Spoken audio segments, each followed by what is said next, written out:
Olá, nós estamos aqui inaugurando hoje o nosso programa Semeando Espiritualidades, Diálogo e Crítica, no canal Paz e Bem, em parceria com a Universidade Livre Pampédia. Eu, Dona Encontro, e Maurício Zanolini. Maurício, tudo bem? Tudo bom, Dó? Beleza? Nós vamos hoje começar explicando o porquê desse programa, o porquê desse título, e eu quero, de início, citar duas frases que eu gosto muito. Uma é do livro, olha, essa edição é antiquíssima, da minha adolescência, Grande Sertão Veredas, que é um livro que eu amo de paixão. Guimarães Rosa é um dos meus escritores prediletos brasileiros, e ele tem uma frase que é muito conhecida. Outro dia o Rolando Boldrin gravou essa frase junto com as lives que ele fez, com a live que ele fez com a Mônica Salmazo, ficou maravilhoso, né? E eu não vou recitar que nem o Rolando Boldrin, mas eu vou ler. Então, o que mais penso, testo e explico, todo mundo é louco. O senhor, eu, nós, as pessoas todas. Por isso é que se carece, principalmente de religião, para se desendoidecer, desdoidar. Reza é que sara a loucura. No geral, isso é, que é a salvação da alma. Muita religião, seu moço. Eu cá não perco ocasião de religião. Aproveito de todas. Bebo água de todo o rio. Uma só para mim é pouca, talvez não me chegue. Rezo cristão, católico, embrenho acerto e aceito as preces de compadre meu, Quelemem, doutrina dele de Kardec. Mas, quando posso, vou no Mindubim, onde o Matias é crente, metodista. A gente se acusa de pecador, lê alto a Bíblia e ora cantando hinos belos deles. Tudo me quieta, me suspende. Qualquer sombra me refresca. Eu acho de uma poesia incrível, né? De uma brasilidade também incrível, né? Porque é uma característica do povo brasileiro essa essa essa ideia de que não tem nenhuma coisa que seja a única, né? A gente tem essa abertura para outras coisas, a gente tem um certo pragmatismo romântico, eu chamaria, né? Que é assim, precisa resolver, vamos aí, mas de forma aberta e tal. É muito interessante isso. Então, agora, nós estamos perdendo um pouco isso por causa do fundamentalismo, né? E esse é um dos motivos pelos quais o nosso programa se chama Diálogos e Crítica, né? Diálogos porque a gente deve agir com todas as formas de espiritualidade e também com as não espiritualidades, digamos, os ateísmos, os materialismos. Nós devemos dialogar com toda a forma de diversidade de maneira acolhedora, aprendendo uns com os outros, e, ao mesmo tempo, criticar aquilo que é abusivo, aquilo que é fanático e aquilo que é fundamentalista em toda a forma de espiritualidade, ou não também, porque também os materialistas ateus também podem ser fundamentalistas. Fundamentalismo é um problema sério do ser humano. Exatamente. Então, desde o futebol até filosofia, até política, enfim. Então, o que nós temos justamente que nos precaver contra é o fundamentalismo que gera a intolerância, que gera a agressão, que gera, em última instância, o ódio, o separativismo e a incomunicabilidade entre as pessoas, entre os grupos, né? E é assim, e fecha a porta para que nós possamos aprender uns com os outros, né? Exatamente. Então, como mote também dessa nossa primeira apresentação aqui do nosso programa, além desse trecho do Guimarães Rosa, eu quero ainda ler uma outra frase, que é essa de um grande líder espiritual que eu aprecio muito, que é o Gandhi, né? Ele dizia o seguinte: após estudos e muitas experiências, cheguei à conclusão que, primeiro, todas as religiões são verdadeiras. Segundo, todas as religiões contêm em si alguma margem de erro. Terceiro, todas as religiões são, para mim, quase tão queridas quanto o meu próprio hinduísmo, principalmente na medida em que todos os seres humanos deveriam ser, para mim, tão queridos quanto meus próprios parentes. Minha veneração pessoal por outros credos é a mesma que dedico à minha própria fé. Eu acho isso de uma beleza, de uma profundidade incrível, e acho que é perfeito possível sentir e ver assim, né? Por exemplo, quando a gente ouve uma poesia mística de um Rumi, quando a gente ouve um spiritual dos negros norte-americanos, quando a gente vê uma catedral gótica, são manifestações de diferentes religiões, diferentes momentos históricos, diferentes culturas, e, no entanto, isso nos refresca, como diz o Guimarães Rosa. Uma sombra que nos refresca, né? Seja de qual origem religiosa for, porque a espiritualidade, quando ela é autêntica, quando ela é profunda, quando ela vem do profundo da alma humana, ela toca outra alma humana, independente do que a outra tenha como crença ou como não crença, né? Porque, na verdade, é a linguagem que toca a alma. Né? E a arte pode ser um veículo dessa linguagem. Né? Sem dúvida. Eu acho que essa aproximação com a arte é uma coisa importante para entender exatamente que funciona desse jeito. Né? Então, quando a gente olha para uma coisa que, ou seja uma manifestação religiosa, ou seja uma manifestação de arte, com a qual nós não temos um antagonismo construído culturalmente, a gente tende a admirar aquilo, né? Então, quando você olha, por exemplo, a gente não tem na nossa tradição, como país, profundas raízes no budismo, por exemplo, não temos. Então, nós vemos, quando a gente assiste um ritual budista, toda aquela a estética, né? Porque tem uma estética muito específica, obviamente tem variações dentro da estética específica, mas é uma estética, digamos, bem marcada. A gente tem um certo fascínio, né? Uma certa admiração, porque é bonito, porque o ritual ele é cativante, ele fala com a nossa interioridade. Quando a gente assiste por exemplo, uma manifestação num terreiro de Umbanda, a gente já tem várias coisas culturalmente postas que nos colocam barreiras. Então a gente já olha para aquilo com um monte de julgamentos pré-programados na nossa cabeça, e a gente tem muito mais dificuldade de, digamos assim, se entregar àquela experiência da Umbanda, por exemplo, ou do Candomblé, do que é uma experiência de budismo. Né? As pessoas saem do Brasil, vão para a Ásia e vão visitar templos budistas, acendem o incenso, fecham os olhos, se deixam envolver por aqueles mantras, por aquelas sonoridades e tal, mas não fazem isso aqui dentro do próprio país, num terreiro de Candomblé, num terreiro de Umbanda, porque tem questões aí culturais construídas que nos... Porque é o racismo estrutural, né? Que tanto se fala atualmente.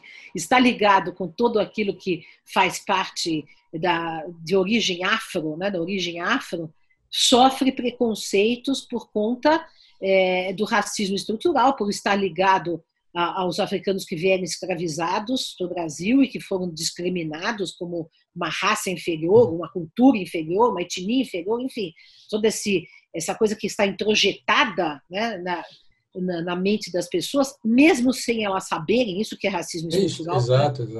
Que está dentro de todos sem que as pessoas se deem conta, porque faz parte de uma introjeção inconsciente, né, da cultura. Então, agora, ao contrário, né, nós sempre tivemos, o Ocidente tem muita fascinação pelo Oriente, né? Muitas, desde sempre. Houve movimentos literários, musicais, né, que inclusive invocavam o Oriente, né, por exemplo, no impressionismo, impressionismo musical, né, tinha vários movimentos estéticos. Mesmo a pintura, né? A arte japonesa influenciou demais. Então, exatamente. Então, o que acontece? O Ocidente tem uma fascinação pelo Oriente. Sem dúvida. Agora, pela África tem um preconceito. Quer dizer, não, mas você vê que isso, quer dizer, aqui no Brasil a gente tem essa característica específica por causa da própria história do país, que explica essa relação complicada, mas nos países do Oriente, você tem, obviamente, cada país tem a sua característica peculiar, mas você tem conflitos religiosos entre budistas e muçulmanos, por exemplo, que chegam às vias de fato, que chegam a se matar, chegam a destruir o templo um do outro, jamais frequentariam a espiritualidade do outro. demonizam a espiritualidade do outro. Então, provavelmente, se alguma dessas pessoas, não importa de qual lado, vier fazer uma viagem de turismo ao Brasil e acabar visitando um templo de candomblé, ele vai achar lindo, assim, super interessante a estética, vai se deixar envolver por aquilo, porque ele não tem nenhum filtro para isso, né? Então, isso é muito interessante como essa Porque, na verdade, funciona isso, né? nessa admiração também há algo de exotismo, né? Eu Sim, acho. sim, Né? tem. Porque, por exemplo, eu vejo que europeus, quando vêm para o Brasil e vêm participar de um ritual de candomblé, eles ficam fascinados, Sim, porque também tem essa coisa do exotismo, assim como nós vamos ao Oriente, ficamos... Tem um elemento de exotismo, claro, né? claro. Mas, enfim, mas o que é importante dizer é que você agora acabou de citar, né, as brigas entre budistas e muçulmanos, é o seguinte, não existe nenhuma religião do planeta Terra que pode dizer que nunca praticou violência e opressão, né? Infelizmente. Infelizmente. As religiões têm sido, né, em todas as épocas da humanidade, em todas as culturas, em todas as formas que ela assume, têm sido instrumentos de opressão. Então, nesse sentido, por exemplo, o que o marxismo criticou na religião, o que Feuerbach criticou na religião, o que Freud criticou na religião, o que Nietzsche criticou na religião, tinham razão de criticar. Né? Até as religiões não existem. As religiões da ficção, tipo, existe a Igreja Jedi na Inglaterra, baseada na ficção, mas se você for assistir a ficção, os caras também mataram, destruíram, quer dizer, mesmo os Jedi, e os caras, as pessoas daqui da realidade adotam uma religião da ficção, mas uma religião que já vem carregada de vários problemas. É muito interessante isso. Não, mas é porque o que acontece, a religião é feita por seres humanos, né? Os seres Exato. humanos são esses seres violentos, instintivos, cheios de Tem pulsões essas de sombras. agressividade e de morte. Exato. Agora, por conta dessa opressão, dessa repressão, que sempre foi feita por todas as religiões do planeta, há muitos, a partir do final do século XVIII, final do século XIX, século XX, que rejeitam, portanto, qualquer tipo de religiosidade, qualquer tipo de religião. Que foi o que fez Marx, que foi o que fez Feuerbach, que foi o que fez Nietzsche, que foi o que fez Freud. Né? Então, na verdade, por quê? Assim, falando, bom, a religião é um instrumento de dominação, então vamos eliminá-la. Só que surgem outros instrumentos de dominação, né? A dominação pela política, pela economia, pelo capital, enfim, né? Pelo dogma ideológico, pela qualquer coisa. Por tudo. Então, na verdade, o que nós temos é que decantar, né, ou depurar, ou criticar todas as religiões daquilo que elas têm de abusivo, daquilo que elas foram opressoras, repressoras também, né? E extrair a sua essência, extrair aquilo que o Gandhi falou, que é aquilo que é verdade em todas elas, né? Que são, principalmente, do meu ponto de vista, são os princípios éticos, né? E o contato com o sagrado e a dimensão da espiritualidade, que, óbvio, todas as religiões têm, porque as religiões são caminhos de espiritualidade, né? Cada uma vai interpretar esse caminho de uma maneira diferente, o acesso à espiritualidade de maneira diferente, mas todas são caminhos de espiritualidade, tradições espirituais. E todas têm princípios éticos, todas recomendam comportamentos humanos mais compassivos, mais amorosos, mais respeitosos, todas, sem exceção. Né? Todas, sem exceção. Agora, se as religiões cumprissem os seus próprios princípios éticos, nós estaríamos num mundo bem melhor. Né? Quer dizer, se todo budista exercesse plenamente a compaixão, se todo cristão exercesse plenamente o amor ao próximo como a si mesmo, né? Se todo muçulmano exercesse aquela doação para o próximo que ele tem que fazer anualmente, de esmolas, de caridade, né? Se ele considerasse Deus o todo misericordioso o tempo inteiro, né? Se todo espírita praticasse o fora da caridade da salvação, nós estaríamos num mundo bem melhor. Né? Bem melhor. Que as pessoas, os seres humanos, né, vão reinterpretando a religião e vão construindo raciocínios internos dentro daquelas estruturas para justificar as escolhas de conveniência, as escolhas egoístas. E aí as religiões vão virando um pastiche, né? Vão virando uma coisa disforme, assim, né? E aí você vai se escondendo atrás da religião e ela passa a ser uma ferramenta de dominação, de poder. E de hipocrisia, né? Porque, veja, porque o que acontece? Todo o ideal que as religiões propõem é um ideal de ser humano aperfeiçoado, né? Digamos assim, um ser humano melhor, um ser humano bom, um ser humano ético, um ser humano compassivo, pacífico, enfim, né? Nas diferentes religiões há diferentes modalidades, mas sempre é um ser humano melhor, sempre, né? E o que acontece? Muitas pessoas entram nas religiões, e isso Jesus foi a única vez que ele se irritou na vida foi justamente contra a hipocrisia religiosa, né? Contra os fariseus, os saduceus, etc. Por quê? Porque as pessoas entram na religião, mas a religião não entra nelas, né? E elas usam a religião como lugar de esconderijo das suas mazelas, né? Então elas adotam aquela postura ética como fachada, mas não como realidade. Exatamente. E aí para poder você continuar fazendo sem ser chateado, sem ser perturbado, sem ser apontado. Quer dizer, você tem uma casca que te protege, que permite que você faça. Aí você tem os João de Deus, tem os Prembaba, tem os pedófilos da Igreja Católica, enfim, tem tudo isso, né? Quer dizer, que são isso sempre houve, né? Sempre houve. Né? Foi isso que Jesus ficou tão injuriado, tão indignado, ele se indignou contra isso, né? Sepulcros caiados por fora, né? E por dentro, né? Por dentro cheio de ossos e podridão, né? Porque exatamente era isso que os fariseus... Então, o farisaísmo não foi uma coisa típica do judaísmo da época de Jesus. Isso que nós podemos chamar ainda de farisaísmo, mas que é hipocrisia religiosa, é algo que é constante em todas as religiões. Né? Mas isso não significa que nós devamos abandonar ou desconsiderar a possibilidade de adotarmos sinceramente, profundamente, esses padrões éticos que as religiões propõem. Né?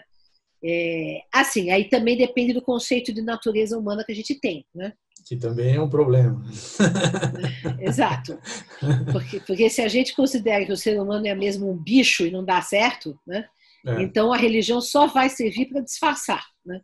Agora, se a gente acha, e é a minha opinião, eu faço adesão a essa ideia de que nós somos seres divinos, né? Que nós somos seres que temos uma centelha de Deus dentro de nós e podemos ser melhores e podemos atingir um estado de santidade, de iluminação, de evolução, de perfeição, seja como se queira chamar, né? Mas o estado melhor de humanidade, né? Então é possível que a gente desperte a consciência nesse sentido. E aí todos os caminhos espirituais podem ajudar, como diz aqui o Guimarães Rosa. Como diz o Guimarães Rosa. Todos os caminhos, todas as fontes bebo todos os rios, né? E todos os rios podem nos engrandecer, todas as religiões podem nos trazer contribuições estéticas, éticas e vivenciais. Exatamente. Né? É sobre tudo isso. Porque o diálogo ele não se faz apenas do ponto de vista cognitivo. Eu posso estudar, por exemplo, um livro de budismo, eu posso estudar um livro de hinduísmo, eu já li todos, por exemplo, o Mahabharata, o Bhagavad Gita, o Alcorão do islamismo. A gente pode estudar, mas estudar assim, cerebralmente. Né? Outra coisa é sentir, né? Conseguir sentir também a partir da perspectiva do outro. Né? A diferença entre você fazer filosofia acadêmica ou e em paralelo a isso estudar filosofia da arte e você fazer arte, que é uma coisa completamente outra, né? E você experimentar uma religião ou então estudar a filosofia da religião, que é uma coisa fria. Então você precisa, eu acho que as duas coisas são interessantes de serem feitas. Sim. Uma na verdade enriquece a outra, mas de qualquer forma também fica só na parte cerebral, fria, analítica, é uma coisa meio desértica, assim, você não experimenta. É preciso experimentar. Assim, é interessante como as pessoas que vão para a academia e que fazem esse mergulho nas questões da filosofia, do pensamento, da história por trás, elas abandonam a experiência, né? A tendência é elas abandonarem a experiência. O que é uma pena, porque, na verdade, essa vivência da academia poderia enriquecer muito a percepção que eles teriam se eles vivessem a experiência, né? Mas você sabe que, por exemplo, no campo da antropologia, né, nós temos alguns antropólogos que até advogam a ideia de que você tem que mergulhar na experiência cultural. Sim. Por exemplo, eu recentemente estive com um grande antropólogo francês, que é o François Laplantine, que estudou, inclusive, espiritismo, candomblé, umbanda aqui no Brasil, tem várias obras publicadas, e ele é um dos que advogam a ideia de que você tem que mergulhar e sentir, né, estar junto, para, inclusive, poder estudar, né? Porque estudar não dá só para estudar um fenômeno antropológico, de longe, friamente, né? sociológico, como a religião, apenas olhando de fora. Não né? é laboratório, né? Agora ciência, não é biologia. Exato, não é química. Não é. Porém, ainda assim, eu tenho que confessar, né, que quando os antropólogos, por exemplo, vêm estudar o espiritismo, eu como espírita, eu sinto um certo mal-estar. Né? Tipo embora eu seja de laboratório, né? Parece que eu estou sendo parece que eu estou sendo uma pessoa exótica, né? Nós estamos participando. Ainda mais se o cara vem da França, assim, aí piorou muito, né? Exatamente. Eu já tive essa discussão, inclusive, com alguns deles, né? Eu já tive uma discussão pessoal sobre isso com eles, né? Porque eu já fui entrevistada, assim como... porque eu sou ao mesmo tempo acadêmica e sou ao mesmo tempo espírita, média, então, quer dizer, eu fico entre esses dois mundos e para mim os dois fazem sentido, Sim. Mas, enfim... mas você ser objeto de um estudo nessa dimensão, porque acontece que a antropologia e a sociologia, quando olham para a religião, não estão dizendo se há ou não há veracidade naquele fenômeno. Para eles é um fenômeno social, antropológico. Então, para quem está experimentando uma experiência religiosa, mística, mediúnica, espiritual, o que for, né? É estranho o outro estar olhando aquilo apenas como um fenômeno social. Né?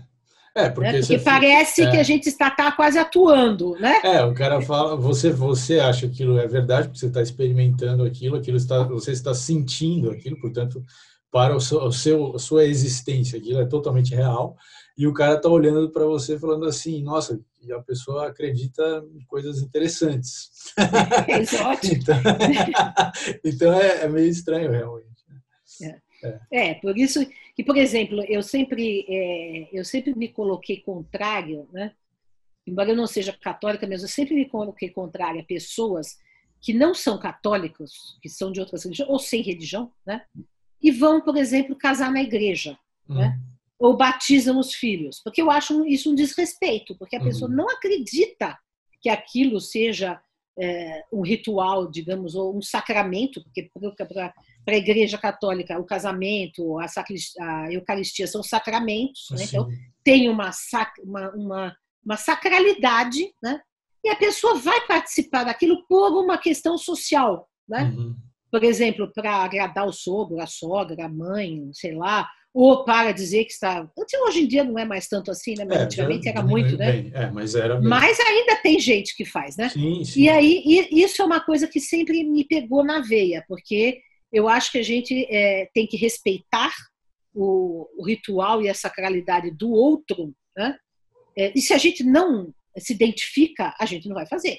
Pode participar no sentido de observar, de participar socialmente, mas não vai fazer. Né? Porque isso é um desrespeito, né? Aí sim é uma atuação, né? Aí uma atuação. Quando vira uma coisa social, socialmente necessária para você marcar um um processo, no caso do casamento, né, ou marcar socialmente um evento que você está mudando de status, de solteiro para casado, tá, né? Aí não faz sentido, porque não tem aquele sentido que dentro da religião católica tem aquela cerimônia. Então, realmente Exato. fica uma coisa esvaziada. Mas se E agora, a pessoa não tem uma religião, mas ela tem uma entrega, porque aquilo ainda que seja um ritual que dentro do catolicismo tenha significados específicos, ele tem também significados simbólicos dentro do contexto social. Então, a pessoa... Eu conheço várias pessoas que casaram na Igreja Católica e não eram católicos assim, ativos, praticantes, mas ou então não eram católicos também.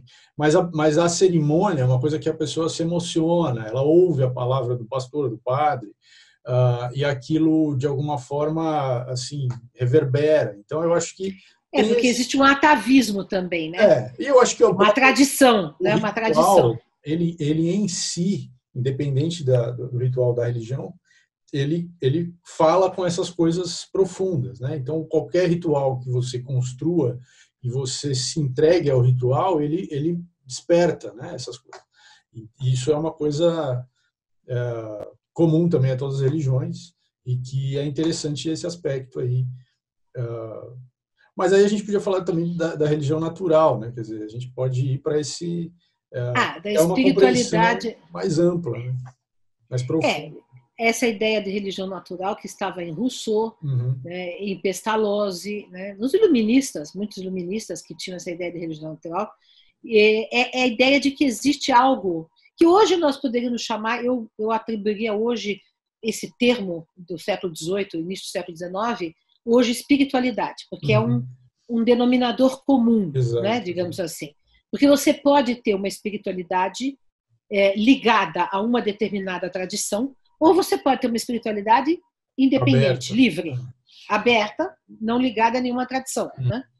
Ou que integre diversas tradições, enfim, né? Entendendo que a espiritualidade é sempre uma conexão, né? Uma conexão profunda com a dimensão espiritual, com o sagrado, com Deus, ou com alguma entidade divina, ou consigo mesmo, enfim, ou com o todo, né? A espiritualidade é algo que nos transcende, né? Que nos abre, né? Que nos conecta. E assim, qualquer ser humano pode sentir essa espiritualidade, né? A gente sempre cita também, por exemplo, o excelente livro O Espírito do Ateísmo, do André Comte Sponville, que é um ateu, né? Mas que defende uma espiritualidade para ateus, porque diz que é possível o ateu também se conectar com a natureza, com o todo, sentir-se integrado, e nem por isso, para ele, isso significa Deus. Uma religião, né? Ou a existência de Deus. Né?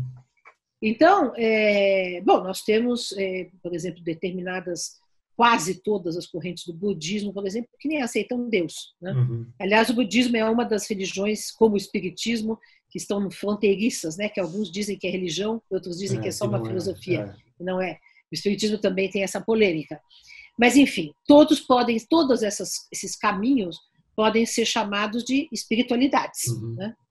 E é por isso que a gente abre aqui esse programa como espiritualidades, né? No sentido de colocar em diálogo todas essas espiritualidades, mas também colocar sob a mira da crítica racional alguns abusos dessas racionalidades, dessas espiritualidades. Né?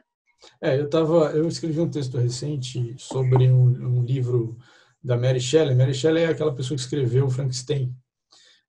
Uma mulher no século XIX, ela nasceu no século XVIII e passou a escrever... A iniciadora da ficção científica, uma mulher. Exatamente. Frankenstein é o primeiro livro que fala de uma ficção, né, totalmente ficcional, científico, porque ela estava usando o que tinha de mais avançado em tecnologias naquele momento para compor a história dela. Mas ela escreveu muito depois, um outro livro que chama O Último Homem, e que vai falar de um cara que sobrevive a uma pandemia global. Olha que interessante. E a história é muito interessante mesmo. Assim, se passa no ano 2100, mais ou menos, 2090, 2100. vai ao longo de 8 anos, 9 anos a história. E no início da história, assim, a Europa a coroa inglesa caiu, existem várias brigas ali nos vários países, porque tem muitas revoluções democráticas tentando tirar a monarquia e tal. Ela atrasou, acho que ela achou que isso ia demorar mais tempo para acontecer. Aconteceu antes, né? Mas ela Bom, imagina... mas a coroa inglesa ainda não caiu. Então, ainda não. Ela previu 2090, vamos ver, né? E aí ela fala sobre... Então, ela descreve um pouco esse cenário. E aí, depois que ela determinou esse cenário, tem um personagem principal que vai transitando entre vários países, ele acompanha várias revoluções, ele está envolvido politicamente e tal. E aí aparece uma pandemia, do nada, assim, pum. E aí as pessoas começam a fugir dos lugares onde a pandemia está acontecendo. Então as pessoas fogem dos Estados Unidos, vão para a Europa, vão para a Irlanda, para a Inglaterra. E esse cara está ali também tentando fugir. Eles estão indo para os lugares mais frios da Europa, né? Porque no frio ela já tinha essa compreensão, porque a ciência, assim, a ciência de vanguarda da época dela já entendia que as temperaturas mais baixas são melhores para proteger, as temperaturas mais altas para determinadas pandemias são piores e tal. Era o que eles compreendiam na época, mas ela usava essas coisas da ciência. Ela fala de vacina, que era uma coisa super, assim, estava super no início naquele momento. Ela já cita vacina, busca por uma vacina e tal. E aí tem uma parte intermediária da história que ele está ali na França, e aí tem um cara que é um pastor religioso lá, que fala que quem seguisse ele, que ele fala que ele é o novo Messias, e quem seguisse ele não ia pegar doença. Olha que interessante. E aí A ela... gente quase não conhece esse tipo de discurso. É totalmente ficcional, né? Nunca vi isso, né? Bom, e aí ela conta, então, na história que aí o tal do falso Messias é descoberto, né? Eles mostram que o cara, na verdade, estava escondendo casos de fiéis que tinham pego a doença, tinham morrido, e aí o cara se mata lá. E aí a terceira parte do livro, ele continua, ele mais uns amigos continuam fugindo, e no final todo mundo vai morrendo e ele fica vivo, ele sobrevive. E ele está sozinho, isolado, assim, ele está em Roma, no final de toda a viagem dele, ele está em Roma, não tem mais ninguém lá. E ele passa alguns meses escrevendo as memórias dele lá, porque ele tinha a pretensão de viajar para o norte da África, né, descer ali, para tentar encontrar outros sobreviventes. Não tinha nenhuma noção de se tinha sobrevivido mais alguém, por isso que o livro chama O Último Homem. E nesse cenário de desolação total, todo mundo morreu, acabou tudo, ele faz algumas descrições assim sobre que aí a primavera veio e as flores desabrocharam, os frutos nasceram, as comidas, né, as plantações assim explodiram assim por causa da mudança de estação, e o céu estava lindo e não sei o quê. E aí ela termina com essa coisa de esperança, né? Que é assim, nós somos parte da natureza, a pandemia é um processo natural. Ela não fala isso textualmente, mas isso está Mas subentendido. a natureza estava se renovando Estava se sempre. renovando e ele Ia está ali, continuar viva. não, e ele está ali testemunhando isso e vendo a beleza que tem nisso, apesar de toda a tragédia, apesar de tudo isso. E esse momento, de fato, é um momento espiritual, né? É o momento espiritual do livro, quando ele se percebe parte desse todo, né?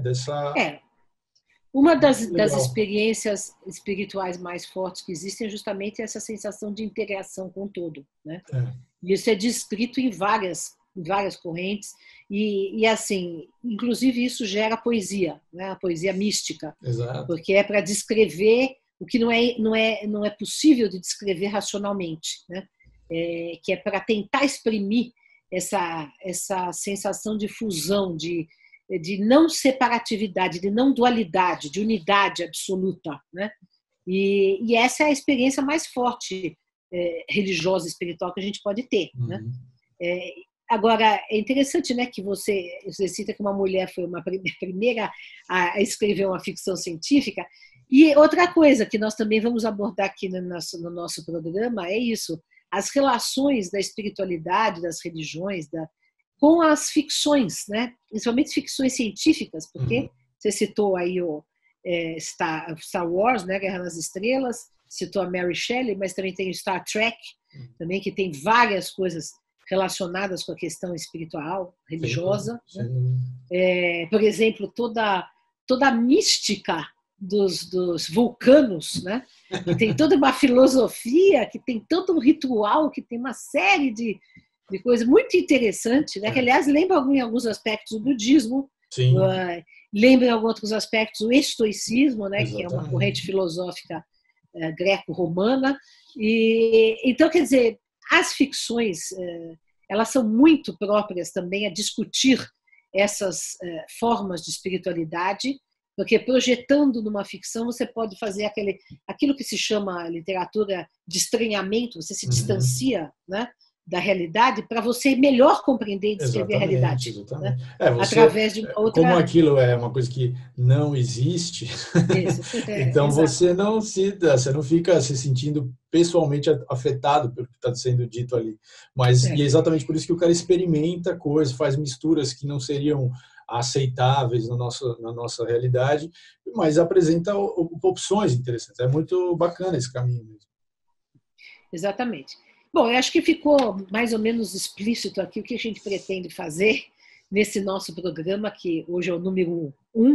Na verdade, o número 2, porque na vez anterior a gente já deu uma prévia com a Carla Pavão, né? Mas eu queria dizer o seguinte para vocês, que, por favor, no chat, comentem, né? Curtam, né? Curtam o nosso vídeo para a gente ter mais visibilidade. E outra coisa, coloquem no chat sugestões de temas que vocês gostariam de ver tratados, ou perguntas que vocês tenham, a partir das quais a gente pode até elaborar um programa. Exato. Né? Ou trazer entrevistados, porque nós vamos trazer entrevistados também, né? De várias correntes religiosas, estudiosos, enfim.